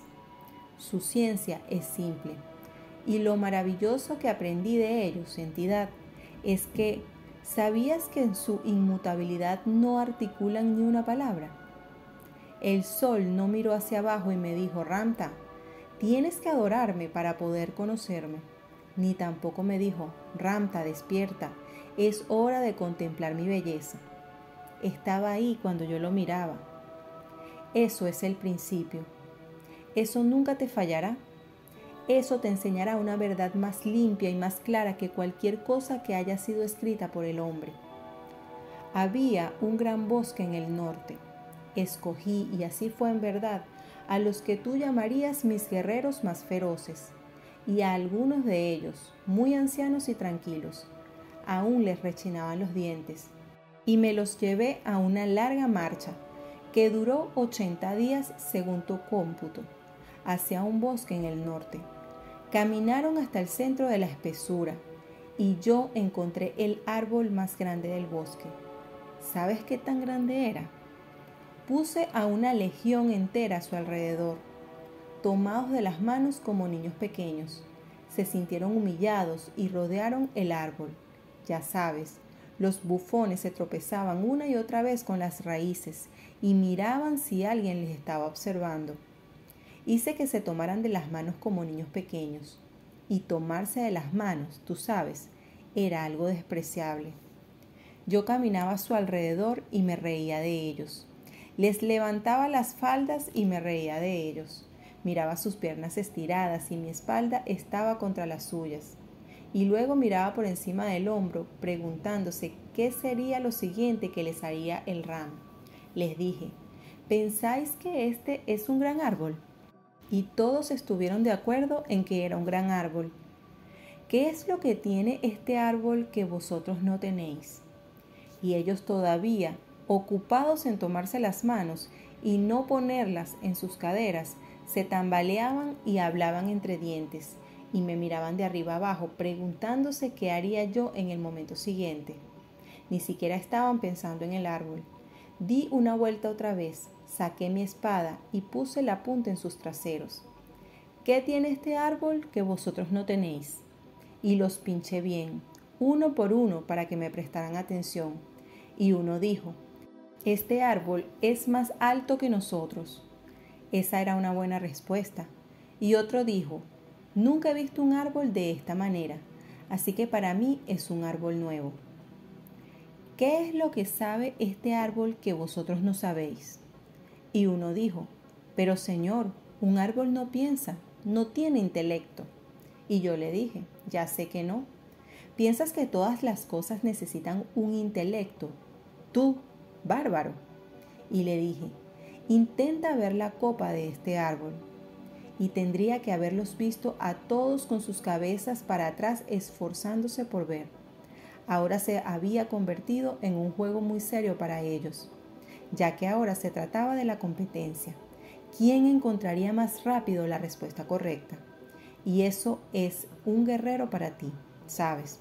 Y balbuceaban de manera incoherente y nadie podía ver realmente la copa del árbol. Y aunque te alejaras a una gran distancia, ciertamente no podías. Volví al tema. Este árbol no sabe cómo morir. Este árbol solo sabe cómo vivir. Y mientras ellos observaban, giré sobre mis talones y recogí aquello que se llama las semillas de este árbol y dije, ¿veis esta pequeña semilla? Así es como se ve. ¿Qué sale de la semilla? Solo crece. Y ahora ellos arrugan el entrecejo y comprenden de verdad lo que intento decirles.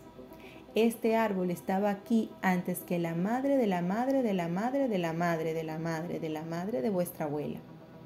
Ya entonces era un gran árbol, y estará aquí cuando muráis de vuestra carne, y estarás aquí dentro de varias generaciones. Cuando regreséis, es la semilla de vuestra generación, pues vuestros hijos serán su futuro yo. Y uno me dijo, pero Señor, podríamos tomar un hacha, talar este árbol y quemarlo. Precisamente, solo tú sabes eso, y solo tú mueres. El árbol no, solo sabe vivir, ir hacia la luz. No posee el pensamiento de la destrucción en su comprensión, y es muy inteligente. Ellos lo contemplaban y uno dijo, Señor, ¿por qué morimos? Lo miré, porque no sabemos quiénes somos. Vosotros, mis amados soldados, sois los bastardos de la tierra. No sabemos de dónde venimos ni por qué existimos. Cuando no sabemos, somos el desperdicio de esta tierra. Somos su muerte. Destruimos la tiranía, pero eso es lo que somos dentro de nuestros seres. No sabemos como el árbol. Y sabes, el hombre se echó a llorar, se agachó, apartó su espada y lloró. Señor, ¿por qué no sabemos quiénes somos? Porque no has estado quieto el tiempo suficiente para contemplar qué hay dentro de ti, como lo ha hecho este árbol. Y si alguna vez lo hicieras, jamás llegarías a conocer completamente tu majestad, pues tus pensamientos cambian a cada instante, pero al comprender esos pensamientos, estarás preocupado en comprenderte a ti mismo y nunca pensarás en ti mismo hasta causarte la muerte. Sabes que vas a morir, por eso mueres. Incluso te llevas hasta una situación de guerra con otros, para que eso sea una certeza. Puedes quemar un árbol, es verdad, pero solo algo que en su intelecto conoce la muerte podría hacer eso. Un árbol vivirá para siempre, y un día construirán aquí una gran ciudad, y es así en verdad, y llegarán a este bosque y talarán este gran árbol, y construirán muchas cabañas. Y dije, ¿sabes algo acerca de las cabañas?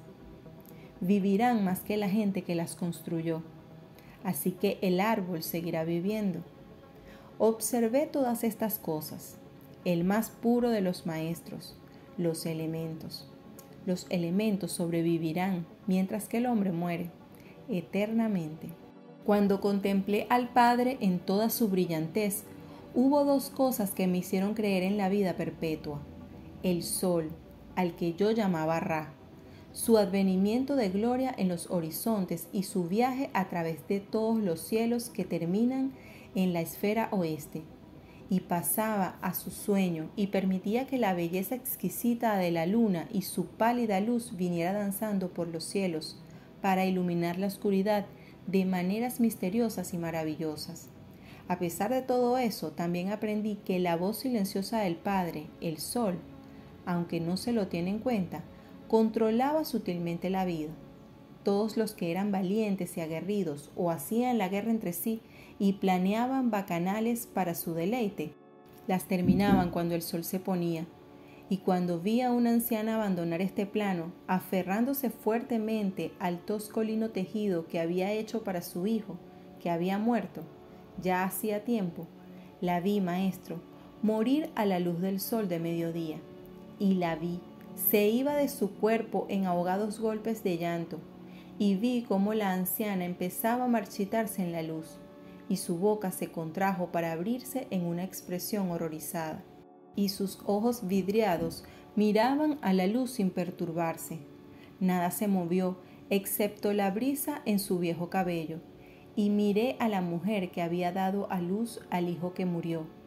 Qué grande había sido la inteligencia de ambos, y miré al sol que nunca perecía. Era el mismo sol que la anciana había visto pasar a través de una grieta en el cielo raso, cuando abrió por primera vez sus ojos en los brazos de su madre al venir al mundo, y fue lo último que vio cuando murió. Y mientras enterrábamos a la mujer, miré de nuevo al sol y lo tuve en cuenta, y empecé a reflexionar sobre él y sobre los días, sobre la vida y las criaturas que vivían a pesar del hombre, y empecé a deducir que los dioses que están en la mente del hombre son verdaderamente la personalidad de aquello que más temen y más respetan, y que el verdadero Dios era aquel que permitía que esta ilusión, este ideal, fuera y viniera, y que aún estuviera allí cuando otra primavera, otra vida, ellos regresaran otra vez. Muy pronto concluí esto, maestro, que en este poder, esa vida, esa eternidad que está ahí para siempre, es allí donde yace la verdadera veneración del Dios verdadero, el Dios desconocido, la fuerza vital. Y empecé a saber quién era el Dios desconocido. No era sino tu vida, inagotable. Me conquisté a mí mismo a través del odio, a través de desear la destrucción de mí mismo, una cosa imperfecta. No es que no haya hecho nada y que sea un ser puro. Lo he hecho todo y por eso, entidad, obtuve sabiduría de todo lo que hice y nunca tendré que hacerlo otra vez. Soy virtuoso, entidad, porque lo he hecho todo para convertirme en lo que soy.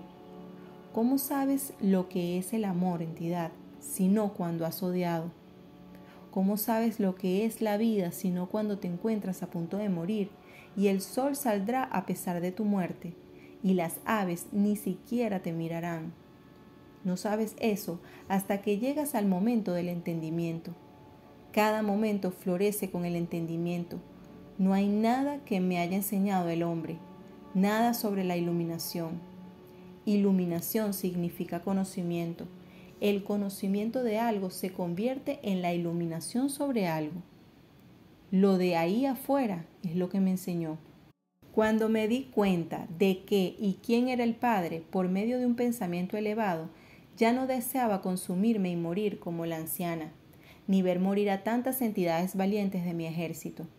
Debe haber una manera mejor de conservarse como se conserva el sol. Y he aquí que cuando estaba empezando a reflexionar sobre el estado de recuperación en la más extrema desesperación de mi cuerpo, una vez curado, me senté sobre un altiplano solitario y miré a lo lejos, en donde había una neblina espesa y se veían las vagas siluetas de montañas fantasmales y valles todavía no explorados, y me pregunté cómo podría ser yo parte de la esencia que es lo continuo. La iluminación, el Señor del viento. Pero mientras me sentaba en mi altiplano y mi ejército engordaba y se volvía bastante deforme, poco tenía yo que hacer más que contemplar mi juventud malgastada, como tú la llamarías. Estuve muy ocupado durante mi juventud y me sentaba allí y contemplaba al Dios desconocido, y cuál sería su aspecto y cómo sería ser el Dios desconocido. Para mi gran sorpresa y alivio, llegó un viento suave, y el viento se deleitó conmigo a esa hora. Se enredaba en mi cabello y se enroscaba entre mis dedos. Secó mis ojos mojados por las lágrimas y atrapó mi túnica, que era larga y suntuosa, y la levantó por encima de mi cabeza. Como ves, esa no era una posición muy noble para un conquistador, pero cuando me quité la túnica de la cabeza con dificultad, volví a mi posición de estudio. El viento formó un remolino a mi lado que era de polvo de color azafrán y lo convirtió en una columna apacible que subió hasta el cielo. Y yo miré la columna y entonces, en cuanto me distraje, el viento cesó y dejó que todo el polvo cayera sobre mí. Y luego el viento fue soplando por el cañón, río abajo, atravesando los maravillosos huertos de olivos, tornando las hojas de esmeralda a plata, y levantó las faldas de una hermosa muchacha alrededor de su cintura, con todo el revuelo que ello provocó, y luego se llevó el sombrero de un niño pequeño, y el niño fue corriendo tras él, riendo sin parar. No había hombre vivo a quien yo quisiera tener como ideal. Ningún hombre. Pero el viento demostró ser mucho más que un ideal. Así que le dije al viento que volviera. Solo se rió en el vendaval del cañón. Luego, cuando mi cara se volvió azul de tanto gritar y me senté en cuclillas, él vino y sopló en mi cara suavemente. Eso es libertad. Fue entonces cuando me di cuenta de lo que era el poder invisible. Contemplé el viento y me alineé con su naturaleza escurridiza y su ligereza, con sus contornos indefinibles. Y al contemplar el viento fue en él en lo que me convertí en la búsqueda de mi realización. En mi vida, entidad, yo deseaba convertirme en el viento, y lo contemplé durante años y años. Se convirtió en mi ideal, en verdad. Eso es lo que yo quería. Eso era lo que apuntaban a convertirse todos mis pensamientos. La primera experiencia no sucedió hasta 6 años después de mi resurrección, y así fue en verdad. Pero cada noche, maestro, me iba a un lugar solitario a contemplar la luna y su apacible palidez, y a contemplar el viento. Y entonces fue solo por casualidad que me convertí en él, y así fue en verdad. Pero al convertirme en él solo había dejado mi cuerpo, como tú lo llamarías. El pensamiento era tan atractivo que dejé el cuerpo y me vi suspendido en el aire. Y cuando miré hacia abajo a mi cuerpo me llevé un susto y sentí miedo por primera vez desde que me había atravesado con la espada. Fue ese miedo lo que me devolvió a mi cuerpo. Me incliné hacia el suelo y llamé a la fuente al poder, la causa, el viento, y lo alabé por elevarme a través de sus pensamientos. Y nunca olvidé su gracia, su belleza, su alineación con la vida, en la cual yo me había convertido en ese momento espléndido. Y yo estaba en aquello llamado paraíso, maestro, porque yo pensaba que me había convertido en el viento, ya que había estado, estoy seguro, en un lugar donde el viento podía verme, si pudiera. Así que eso es lo que hice. No quería nada, no deseaba nada, nada, salvo el pensamiento de convertirme en esa libertad. Y después de haberlo hecho la primera vez, sin importar cuán desesperadamente luché, ni cuánto sudor salió de mi cuerpo, ni cuántas maldiciones siguieron, no fui a ninguna parte, me quedé, y mucho más pesado que antes, porque me había vuelto más consciente de lo mucho que pesaba. Y cuando empecé a contemplar qué fue lo que me había llevado a ese estado intangible, vi que fue un pensamiento, decidido, claro y completo, alineado con un ideal, el viento. La siguiente noche llegué a mi lugar de actividad solitaria. Contemplé el viento con un gozo exuberante y no me convertí en nada. Y fui una y otra vez, y sabía que la experiencia no había sido una ilusión, sino que había ocurrido. Había visto una perspectiva diferente. Había estado en el aire como si fuera un halcón. Tenía alas que no veía, y por debajo de mí vi a mi lastimoso ser. Pasó mucho tiempo, maestro, antes de que me convirtiera otra vez en el viento. 2 años.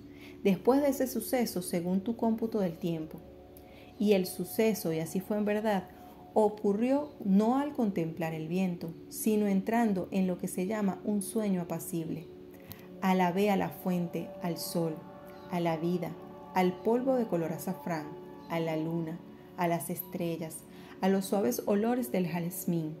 Lo alabé todo, y cuando cerré mis párpados, he aquí que estaba de nuevo en los cielos.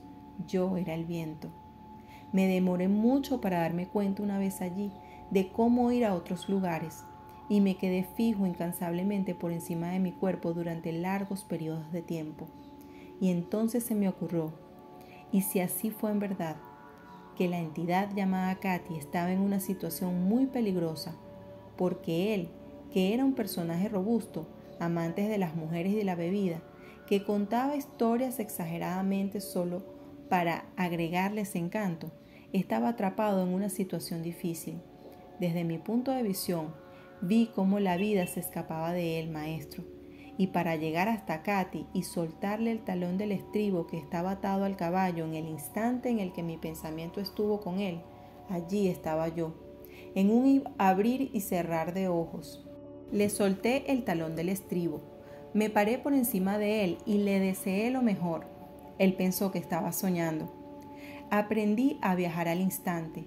Me di cuenta de que el Dios indiscutible que se alineaba con el viento, el sol y los cielos era el pensamiento. Porque cualquier cosa que sea el pensamiento, la entidad que es el Dios que tú eres, lo es. Durante muchos años conocí sus atajos hacia reinos y otras entidades y vidas aún desconocidas.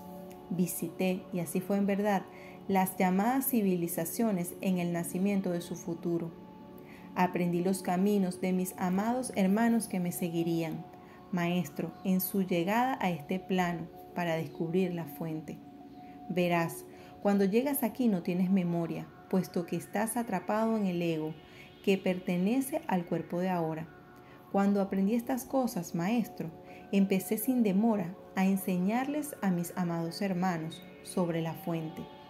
En el proceso de descubrir quién soy, entidad, primero pensé en el rechazo y la negación al odio, la guerra, la cercanía de la muerte, y a un tiempo de estar en paz y mirar a mi alrededor en busca de respuestas.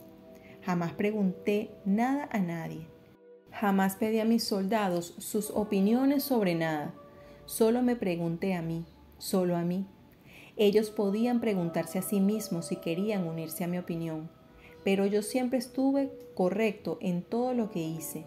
Siempre fui responsable de todo lo que hice, Maestro. Pregúntale a un hombre, ¿de qué forma debo creer? ¿Cuál debe ser mi aspecto?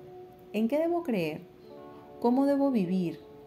Mira lo que Él es y cuál es la conciencia aquí, igual que yo lo hice en mi tiempo. Si lo haces, morirás. Esa es una verdad. Ve y pídele al viento. Dame el conocimiento. Viento, ábreme y permíteme saber, y Él lo hará. Te transformará de verde oliva a plata y te llevará por los recovecos de los cañones riendo contigo, descaradamente libre. Yo no confiaba en el hombre, lo despreciaba, pero cuando aprendí acerca del Dios desconocido y la vida, comencé a aprender sobre mí mismo y amarme. Entonces empecé a amar a otros. Pero después de un punto, doctor, ese pensamiento se convirtió gradualmente en una fuerza vital de la totalidad de mi estructura celular. Debido a que ese deseo era tan fuerte, mi alma cambió la programación de mis células para aumentar la frecuencia vibratoria de ellas. Pero la paz fue lo que me permitió que esto ocurriera. Cuando tratas de arduamente ser algo, lo único que consigues es ser muy arduo. Es el esfuerzo que se está expulsando.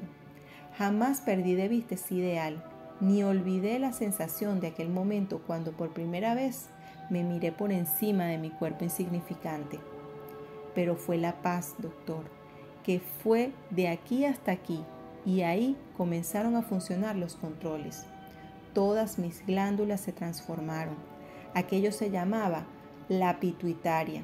Comenzó a expandirse enormemente porque no había deseo en mis genitales. Todo era miedo. Eso dispuso al alma para que cambiara el nivel de vibración y toda la frecuencia de mi cuerpo, toda, hasta que me volví más y más ligero. Y la gente que me miraba y decía, mirad, hay una luz alrededor del maestro. La había. Y el resplandor y la luz eran la evidencia de que mi cuerpo estaba vibrando a una velocidad más rápida. Y entonces, maestro, mis pensamientos se volvieron uno y todo lo que existía era pensamiento en acción. Y entonces, absorto en la contemplación de la luna, comencé a volverme más y más tenue.